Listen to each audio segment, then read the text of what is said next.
उच्च न्यायालयाच्या आदेशाप्रमाण रातच्या 10 वरां उपरांत म्युझिकाक बंदी आसा। मात जरी तर आमी गोंयांत पर्यटक वाडोवपाक सोदता तर आमकां इंडोर क्लब दवरपाकूच जाय। हांगा कांय प्रमाणात कायदेशीर बाजू पळोवन सूट मेळपाक जाय। गोंयांत देवळां, इगोर्जो तशेंच खूब कितें पळोवपा सारकें आसा। तें पळोवपाक पर्यटक येताच, मात त्याच बरोबर मनरिजवण तितलीच म्हत्वाची आसा। रातचे 10 वरां उपरांत आमी नायट लायफ गोंयांत बंद करपाक शकना अशें आपलें मत आसा म्हण कळंगूटचो आमदार मायकल लोबोन सांगला। RDXGOA खातीर पर्राच्यान Gautam Shirodkar.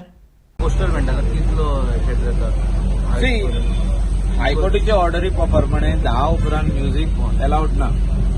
Indoor is allowed. Goa is a tourist destination. जो जर आमी ट्युरिजम वाडोवंक सोदतात जाल्यार इंडोर क्लब जे हे आमी दवरपाकूच जाय आनी प्रमोट करपाकूच जाय। आनी if tourism we say is only about coming and seeing whatever are आमचे famous churches, temples or beach, only certain number of people will come. The other who come to party and also for entertainment will go away from Goa. So Goa is a destination of all these things together. It is not only party and entertainment, it is also about temples, it is also about our landscapes, it is also about backwaters, it is also about our villages.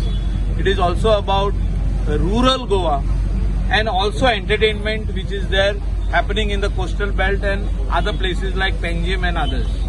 Yeah, जावपाकूच जाय. It's a balanced destination about all these things together. So you just cannot say you stop the nightlife after 10 o'clock. Whatever is allowed and permissible legally should be allowed. This is what I feel. And this is why the tourist is coming in our beautiful state of Goa. Sir, after this thing, कितल्या लोकांक setback जाला sir? खूपशे जाणांक setback जाला अशें ना न्हू। फ्युचरान जो तर सुप्रीम कोर्ट परमीट करता लायक टू हॅव स्पेशल म्हणजे government of India ministry of environment has to permit like special economic zones for music which can be played up to 12 o'clock or up to 12:30, 1 o'clock. जाल्यार हे म्हाका दिसता जावपाची गरज आहा in a destination like Goa. Sir, तुमच्या गांवची कन्या